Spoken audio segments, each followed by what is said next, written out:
കേരളത്തിലെ വടക്കൻ മലബാറിൽ നിന്നും തെക്ക് ഭാഗത്തോട്ട് വളർന്ന് പന്തലിക്കാൻ ശ്രമിക്കുന്ന മുസ്ലിം ലീഗ് എന്ന് പറഞ്ഞ പൊളിറ്റിക്കൽ പാർട്ടിയാണ്. കേരളത്തിലെ ഈ പറയുന്ന മത തീവ്ര ശക്തികളുടെ ഒരു അംബർലയാണ് മുസ്ലിം ലീഗ്.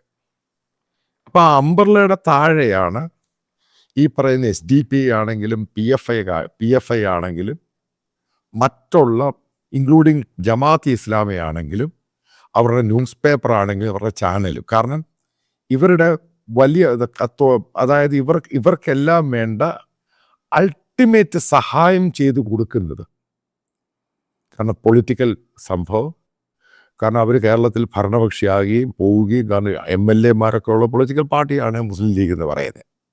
അവർക്ക് MP-മാരുണ്ട്. അപ്പം ഈ അംബർലയുടെ താഴെ നിൽക്കുന്ന ഇതേപോലെയുള്ള മതതീവ്ര സംഘടനകളെ സഹായിക്കുന്ന മുസ്ലിം ലീഗിനെ പിണക്കുവാൻ കേരളത്തിലെ ഒരു മീഡിയയും തയ്യാറല്ല. ഇതാണ് ഒന്നാമത്തെ പോയിന്റ്.